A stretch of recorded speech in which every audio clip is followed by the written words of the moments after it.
Boom, what's going on? My name is Ugo Opara. I am a PA licensed real estate agent and also real estate investor.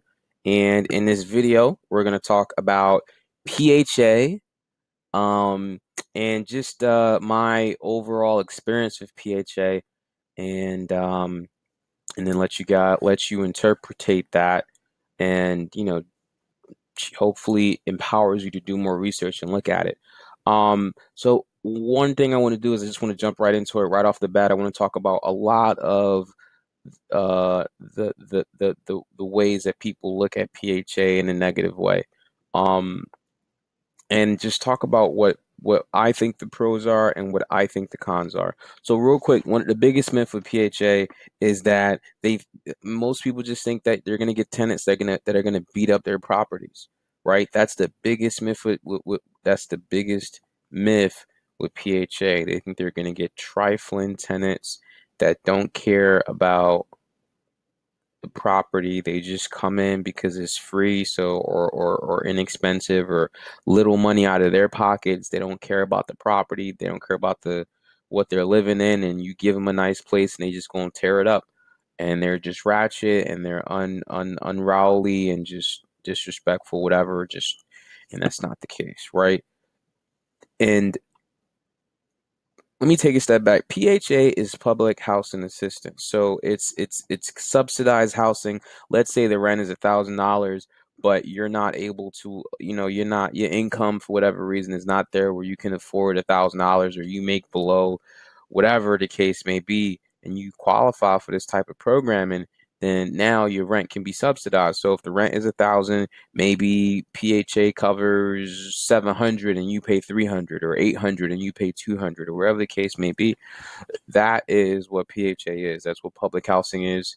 Um, PHA is Philadelphia Housing Authority, but different areas you're going to hear it called public housing assistance. Da, da, da, da, da. In Delaware County, it's called DHA, DPHA, Delaware. No, it's DCHA, so Delaware County Housing Assistance for Delaware County. So it's different. It's just called different things, different areas, wherever you are. But I know for my area, at least the places where I hold property, mainly it's Philadelphia, it's called PHA, right? And that's Philadelphia Housing Assistance. Um, so anyways, the whole notion that you're going to get a tenant that's going to come in and just beat up on your property, the reason that I believe that that's a myth is because it all is something that you can control to an extent, of course. And let me explain. Um, and I want to back up first and talk about my career as, up until it got me to where I'm at now. When I first started in real estate, I started off only as a rental agent. Like all I did was rentals. That's all I focused on. That's all I understood at the time. So I did a ton of rentals. Had a lot of investors and clients that they had properties that had vacancies, they had student housings, and I was the guy that would go, me and my team or the cut team that I worked with. So all we did was rentals. So in a year, it was nothing to fill 20, 30, 40, 50, 60, 70, 100 units in a year. You know what I mean? And you got to go through a lot of bodies. You start screening a lot of people. You start picking up on tendencies and things like that. And one of the things that I like that I experience is I've experienced people that when it comes to income wise, they're really weak. Like they don't make a lot of money. It is what it is. And I've experienced people that make ridiculous money. You know what I mean? I've experienced people that just made crazy. I remember having a husband and wife couple, and the husband alone was making a 500,000. Not even talking about the wife's income, just the husband alone. Why they didn't buy a house, I don't even know. But I've experienced that range. I've seen three bedrooms in the hood going for 700, and I've seen studios downtown Center City going for $2,000. You know what I mean? So I got to experience both of them. And one of the things I'll tell you is that it doesn't matter what they make. You'll still, if a tenant is ratchet and disrespectful and they don't care about your property, they're going to be ratchet, disrespectful, and not care about your property. What I think for me, it all goes down to screening. It all goes down to what is your criteria for screening people and how tight are you with that screening process? Do you take everyone through the same process? Is everyone getting the same treatment? When people mess up is they start They don't have a system in place. So if I and as you start renting properties, you're gonna get this phone call. Hey, what's going on? I want to look at your property. Da, da, da, da. I got money now, man. I got first license security right now. I'm trying to move, and then they'll hit you with a story with like, oh well, da da da da da. My stepfather, is just beating on my mom's and I don't have any time for that. And so I just got to get out of here because my mom is planning to leave and we were living in my stepfather's house and now he's kicking us out. I just need a place to boom or like just whatever, like just crazy stuff. Or I'm in the shelter and I just got to get out of here. I got, just you'll hear stories. Not to say that those stories aren't true. Those are just the most recent ones that I heard. Um, and you'll fall for that. You'll just, okay, cool, I'll take the money, da, da, da, da, da. And then 3 weeks later, or 3 months later, you hate this person. You wish you would have never rented to them. It goes back to the screening process. So one and I'm very uptight with my screening process. I check criminal. I check your credit. I check prior evictions. I verify employment. You know what I mean? I need a copy of your driver's license. I charge everyone an application fee. I don't care. I don't care if you have any type of criminal history. I don't care if you stole a book from the library store. Like I don't like you're not allowed. You know what I mean? I will visit your property. I will tell you that I will say something like, look, I need 3 days. I can come to see a property. One of the days has to be tomorrow. I'm not here to check on how you're living. I'm not here to bash on how you're living. I just need to understand how you're living so I know if it's something I'm willing to accept. And then as soon as and I try to tell them to give me a couple time frames. One of them is always tomorrow. I say, yo, I could do tomorrow at 5. No, I think I say tomorrow at 3 or something like that. I could do tomorrow at 3. Uh, in 2 days from now or at 3 or something at 5. And I always go to the very first date that and earliest times that they give me because I'm trying to catch them in their element. You know what I mean? And when I'm there, I look for stuff that cause a problem. Like when people pour oil down the sink and they got an S trap. When you pour oil down the sink, it's gonna sit. It's just gonna sit at that bottom. I go to the laundry room. Is there lint everywhere? Are they cleaning that lint? Like, what are we doing in the laundry room? Is the lint blowing everywhere, or are they cleaning it? You know what I mean? Is there lint trapped in the vent? Do they not clean that? Like different stuff like that. I go to where the trash is. Where do they keep the trash? Like the cans. Are they picking up their trash and putting it in there, or is it scattered everywhere and they don't care? You know what I mean? So I visit the property, and that's my little spiel. You know what I mean? I definitely call past employees. I definitely call landlords. Listen, if your last landlord doesn't answer the phone, I will not rent to you. Like just flat out, I don't care. I won't rent to you. You know what I mean? I need to find a landlord that has rented to you. And I'm so thorough with this because I will go into public records. Like, let's say your name is John Smith and you're the landlord and this was a prior tenant. I'm gonna make sure your name is on the I'm gonna make sure your name um is on public records as the owner of the property. And if the property is owned by a LLC, I'm gonna pull up the LLC because you could pull it up. I guess I should show that. Corporate. I can tell I'm passionate about this. So Department of State has a online business. You can search for business entities. So if let's say, um, dang, I don't even know a name of anything. I don't even know. Let's say there's a name out there, landlord.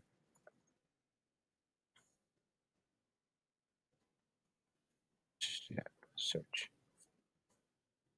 Search. There it goes. So property management, right? I'm gonna say, okay, cool. Property management and construction. That's the current business. I'm gonna say, okay, cool. What is the address that the business was started on? And if they can't tell me the address, then that's the landlord that's bluffing, right? Because one, their name doesn't appear on the deed of the property. How do you manage it? How do you know what I mean? And if they're managing the property, then two, I need to know if it's a company that's in, and if they say if a company owns the business, then you want to find out. Well, do you know what you're talking about in regards to that business? Because now you want to ask, well, what's the address? What's the address of of where of the address that you put as the headquarters for this business. And if they can't reach you, 1597 Washington Pike, da da da da, boom, it's not, you don't, something's not right.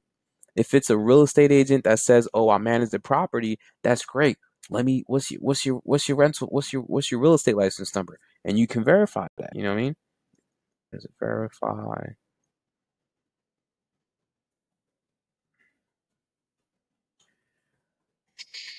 PA state license? This is how thorough I am because it's such a big risk, and I'm gonna tie all this together because even as diligent as you want to be, things fall through the crack. Things fall through the crack, and that's just life. But while this website is loading, my license.pa whatever is what the hell can't be reached.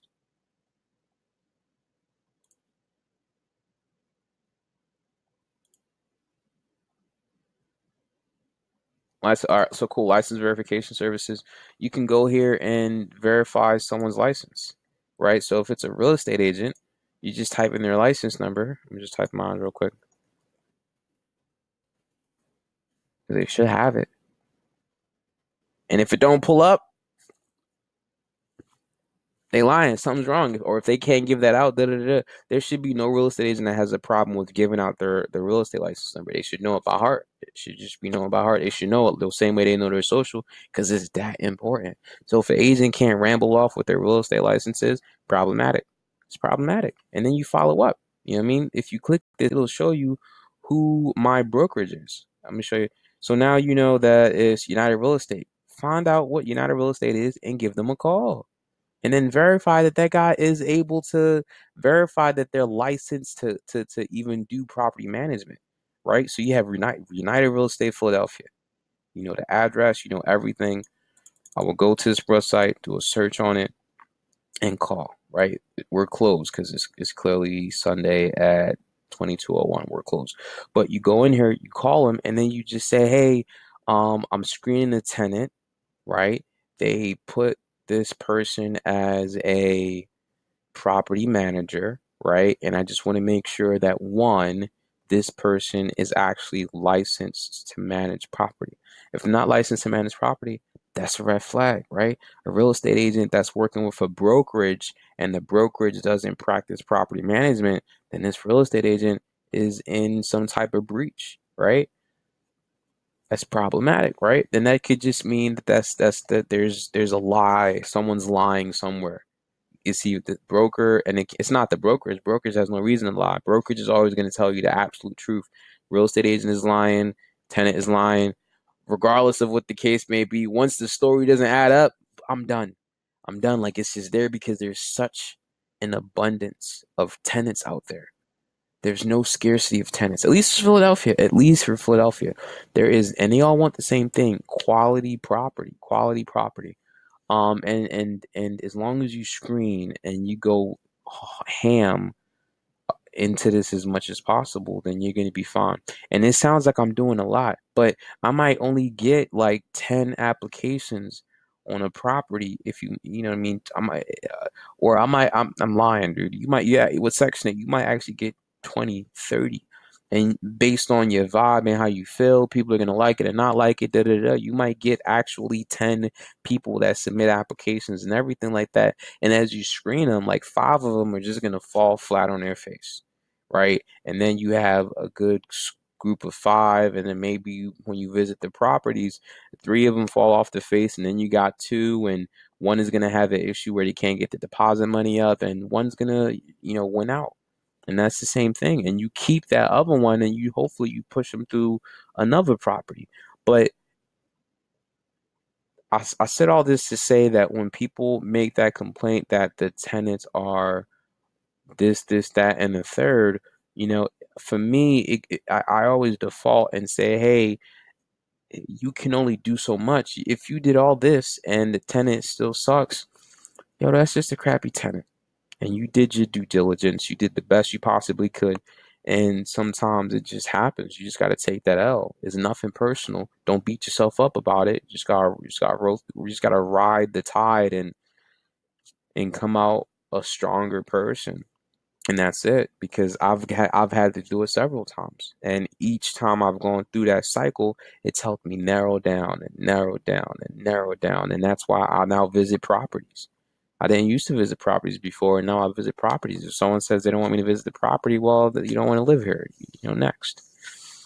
Um, and then also just be minded, again, you're just gonna take that L. It's inevitable. It's gonna happen. You can't avoid it. It just is what it is. The thing with this is you just want the good to outweigh the bad, and that's not even with PHA. That's just with being a landlord. Period. Period. You know what I mean? So let's get back on this slide. Boom, boom, boom.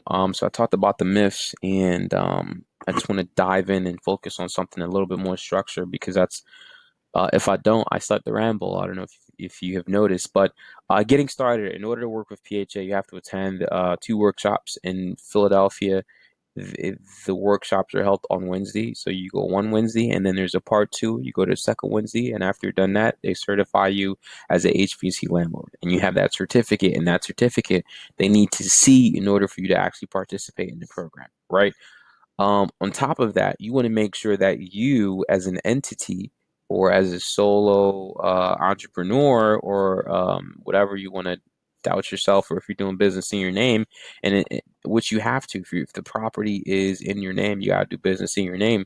So if you're doing something where you're house hacking, right? Like you're doing what I did, and you bought your primary residence is a multifamily, and you live in one unit and rent the other ones out, that has to be in your name. You can't switch it to a LLC. So you just run with it. But you want to make sure that you have your business license set up, your activity license set up, your rental license set up and issued from L&I. And then you want to make sure you don't have any violations with NLI, and you want to make sure you have no active violations with LNI, and you want to make sure that you're up to date with property taxes. All these things have to get cleared and done up front before you even decide to market anything, right? Before you decide to do this process, I would make sure that you already know what these issues, if you have any issues with your property, you know what they are up front, way before you even step foot into one of their classes. Get all this stuff done up front, you know what I mean? Get your property cleaned up. And this is just common good business practice sense. This is nothing like PHA only, like this, like my G. This is just you being a basic business person. You can't properly evict someone if you don't have all these things in place anyways. Well, property taxes is different, but if you don't have a rental license, I mean, you can't properly evict a tenant in PHA, because you never had the right to have a tenant. You know what I mean? So and I'm not a lawyer. Go talk to your lawyer, but you got to have your rental license. You got to be on good terms with Philadelphia if you're going to come to their jurisdiction and try to impose an eviction on someone. You just have to have all your ducks in a row, and that's just flat out good. It's just basic business. Okay. Um, and again, this is just an overview. I'm not really diving into detail. Each one of these topics can be a whole entire video in itself. I'm just trying to run through it and really get to it, going over what my experiences have been. So that's pretty much it. We're getting started. Number one, make sure all your paperwork is in place, and you're free and clear of any encumbrances on the property, such as an active violation or da da da da da. Just get all that clean, go to the classes, get certified. Boom. Now you can be a landlord. Number two is prep the property. Now this is something where I learned the bad way. As we speak, January 14th, 2018, I've never lost, and I shouldn't say lost, right? I shouldn't say lost. Let me say invested. I've never gone or been forced to invest this much money in a property in this amount of time. For my apartment building, the 4 unit or 5 unit, the 5 unit right now that I've been working on, two of my heaters went. PGW, they came and turned my heating on, and now all of a sudden they shut it down. They turned my gas on. All of a sudden they turned the gas off, telling me I got to clean my chimney. You know what I mean? And then on top of that, I had all new plumbing, and it turns out somewhere, some way, that there might be another crack somewhere coming from the not the sewer line or the drain line, or not the drain lines for when you flush the toilet and all that stuff, but actually from the gutter lines or the drain lines or whatever. So like when it rains and um you have that drain that's just outside to catch like rainwater, like that line might be busted. So right off the bat, for three of those repairs, I got to get two heaters and I got to get the chimney flue liner completely done, capped, resealed, everything. That's 7 grand just, and that just flew. And that was painful. As that it is what it is, right? It's frustrating, but I understand that it's part of the game, and I understand where my mistake is. So that's why this bullet point says focus on functionality over the glamour. Because for my properties, they're lit. I mean, my stuff looks amazing. My contractors went in there and they went ham. I mean, and the place looks immaculate. Like I could like it, we put so much detail into it, and well, not really, but it's so much. It's almost good enough to be a flip. Like if this was a flip, I mean, you know what I mean? Like if I wanted to flip a house, the quality of materials and everything and the quality of the workmen would not differ at all. Maybe slightly, but not too much. And what I would have did now, knowing what I know now, having such a beautiful place, but then the gas isn't on, or whatever the case may be, and now my tenants are in there with electric space heaters. You know what I mean? Like that's not cool. I would have on my next multifamily property. I'm going in there and I'm replacing all the mechanicals. Now I tested these units. You know, my tenants have been in these units for at least a month, 30 days. No issues. All of a sudden, it just happens. No issues. They was in the properties for 30 days, almost 45 days actually, a month and a half. No issues. And then boom, all of a sudden, two of the boilers just go. So the reason this bullet point is not just because it's good business sense. It also is from personal experience. I had heaters that just went bad and then a chimney that I never even focused on. I never thought to even inspect it. It just never occurred to me.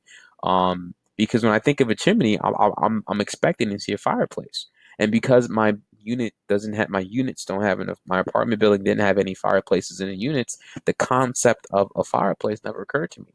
But anytime you're having a combustion, whether it's a boiler, if you have gas, anything, natural gas, anything, there's going to be some type of ventilation and it has to vent somewhere. So if you have a gas water heater, gas boiler, gas forced air, there has to be some way, somehow that thing is venting out. Um, so focus on functionality. What I would have done all over, I wouldn't have spent as much money on redoing the bathrooms, redoing the kitchens. I would have did maybe half of that, or not have done as glamorous of renovations, and focus more on getting new boilers. You know what I mean? Getting brand new heating systems, new insulation, new windows. You know what I mean? Things that increase the comfort of the property versus a brand new bath where I could have just painted the tile on the old bath and put new vanities and things like that versus retiling the bathroom and demoing and doing all this and adding recessed lights and all this stuff. And now it looks amazing, but then your heater goes bad 2 months, a month and a half into your tenants moving in. So you always want to focus on the functionality over the glamour. And then you want to find your niche, right? There. So right now, my niche is having small 2 bedrooms, right? Leasing in the allowing members of PHA or anyone participating in the PHA program to operate or lease that 2 bedroom with a 1 bedroom voucher. Like that is just I'm killing it hand over fist with that process. So I strategic or you just instead of having a small two bedroom, you do a beautiful 1 bedroom. You know what I mean? So if what I could do as well is I could knock down a wall that divides the 2 bedrooms, make it a 1 bedroom, really nice closets, and just rock it out that way. Find your niche. So for me, it's 1 bedrooms, really decent one bedrooms or two bedrooms that are, it's not the biggest two bedroom, but I'll allow a one bedroom voucher to occupy it. And of course, prior to even buying the property, I'm running the numbers backwards. I already know what the cash flow is going to be, and I'm running the numbers backwards to see what's my purchase, what's my renovations, and when does it no longer make sense, right? So I'm doing that. And then also, this is something that came to me. I wasn't even aware of it. They reached out to me. The VA, which is Veteran Affairs, or Veterinary Affairs, they actually have veterans that are on PHA program that are looking for houses, right? And that typically they tend to be senior citizens, and that's a great market because no diss to senior citizens, but they move into one of your properties, they're not leaving. You know what I mean? The people that are in my tenant property now, they were at their last properties. One of them was at their last property almost 10 years. Like, I need you to come chill at my place for 10 years. Get this mortgage off. Like, pay off this mortgage. So I love that. I love that longevity. I love anyone that's going to come in and rock out for 6, 7, 8, 9, 10 years. Like, I'm going to treat that person like gold and make sure that we have a really good relationship. Speaking about relationship, let's talk about prepping for tenants. Um, One of the things that a lot of people don't do, and they kind of jump off the plane, they kind of jump out the sky, and then they kind of build the plane as they're landing, and that's great, right? Like, everyone wants that hustle ambition and da da da da. I think it's overrated. You know what I mean? Don't learn. You sit down and learn from someone else's mistakes, and put a system in place. What's your system? How do tenants contact you? How do tenants pick up your mail? When is trash day? You know what I mean? How do tenants take out their trash? How does recycling happen? How does all these things work? If there's a fire, what happens? Where's the smoke detector? Where's the fire extinguisher? You know what I mean? What's your process for when a tenant moves in? What's your process for when a tenant moves out? You know what I mean? Do you have the form? One of the things that I'm going to implement into my system is I'm going to have, there's actually a form that you could fill out, and it'll forward all the tenants' mail to their new address.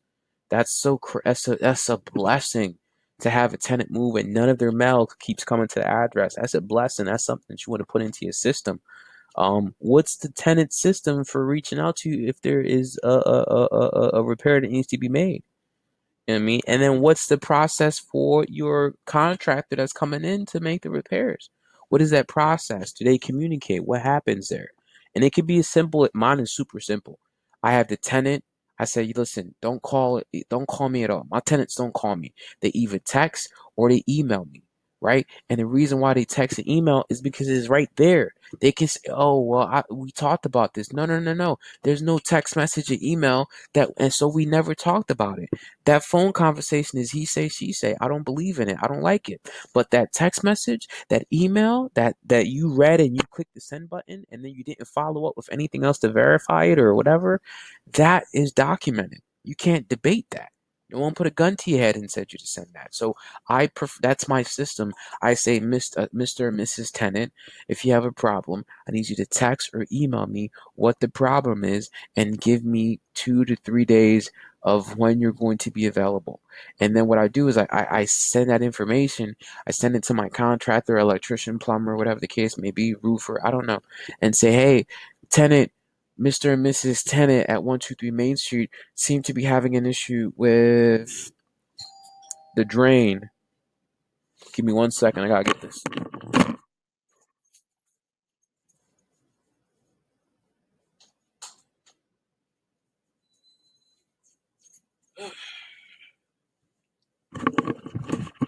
Sorry about that. But Mr. and Mrs. Tenant at apartment A are having issues with their drain in the kitchen.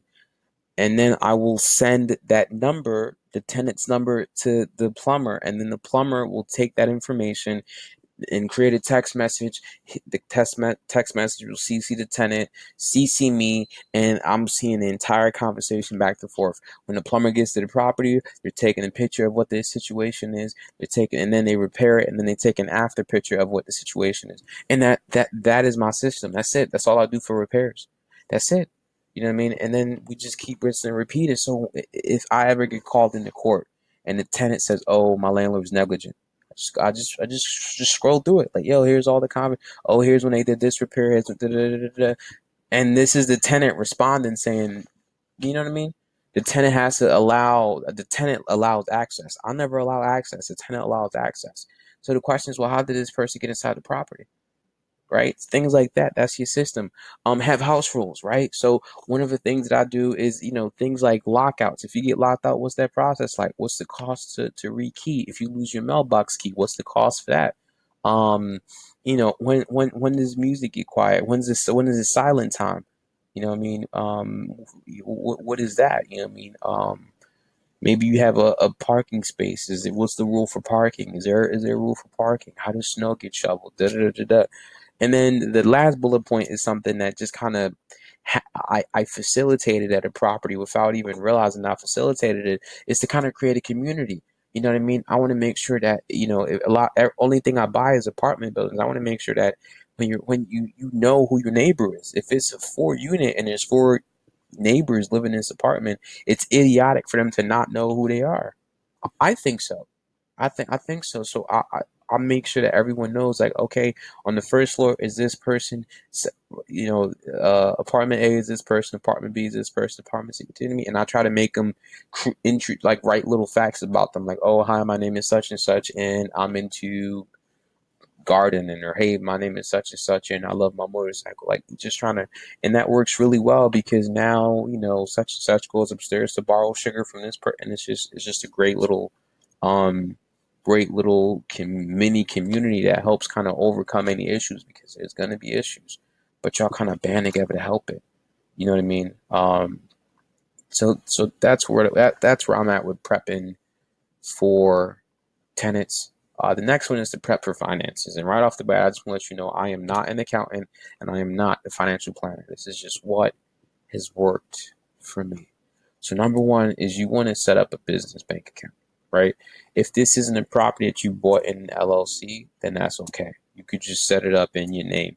But you want to have an account that is just used for the sole purpose of rentals, right? Because what happens is, let's say you have a property at 123 Main Street, then you have a bank account with 123 Main Street LLC, or whatever the case may be, or maybe it's just a personal account, it's just a personal bank account, but you act like it's a business account, right? You have escrow accounts in there. You have an account. You have an account that handles all your deposits, and then even if it's the same account, you have a way that it's documenting all your expenses. So maybe you have a debit card that's linked to your deposit account, and you use that debit card to pay for any issues, any repairs, anything that you have to do that's relating to that property.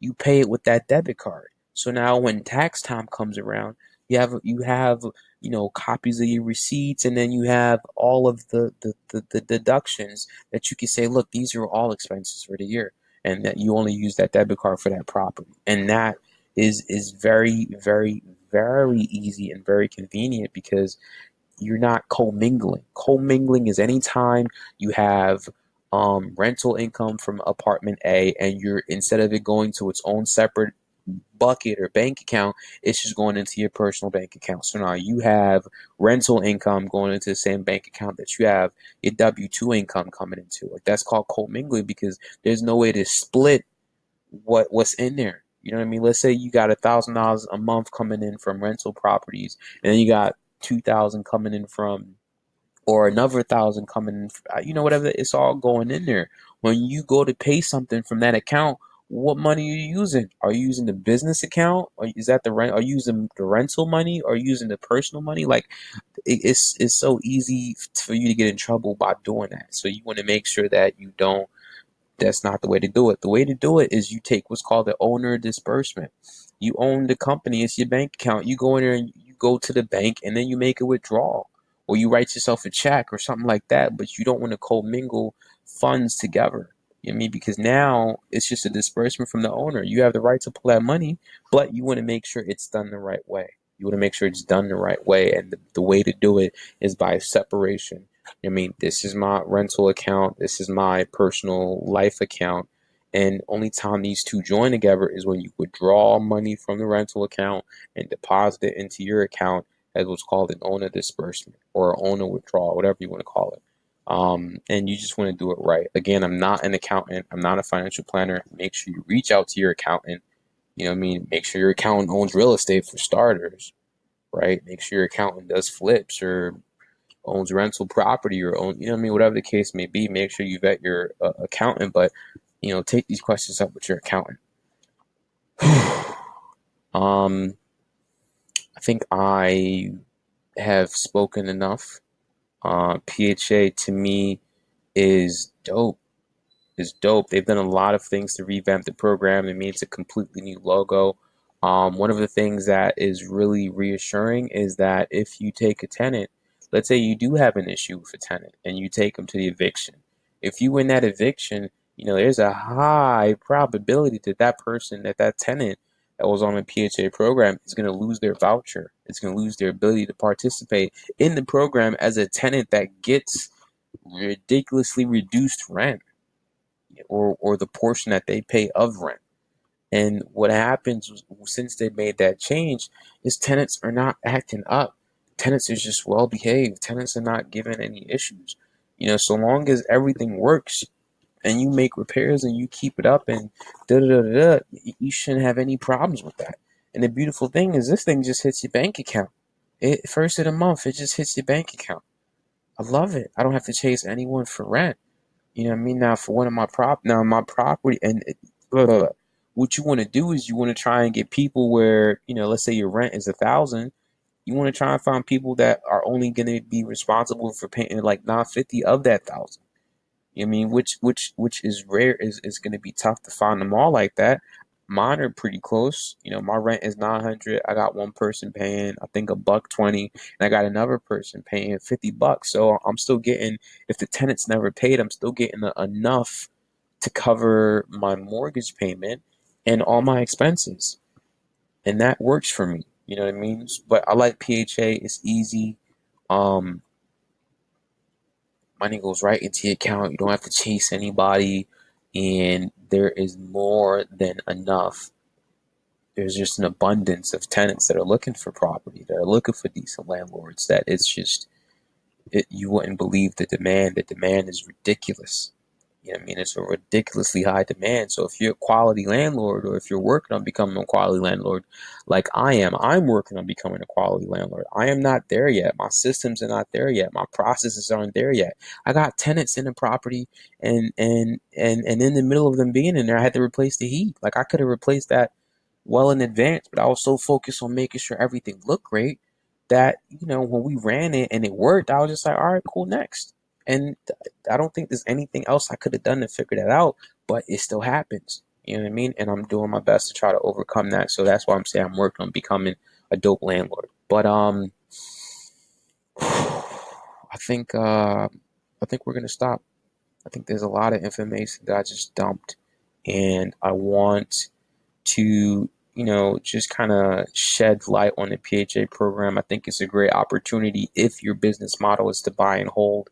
And there's so many ways to do buy and hold. This is not the only way. This is just the way that I have found that works for me and my business model and what my 1 year, 3 year, 5 goals are. PHA is going to play a very big part of that. And I plan on increasing that relationship with them. All right. So thank you for watching. Again, my name is Ugo Opara, PA licensed real estate agent and real estate investor. Signing off. Until next time.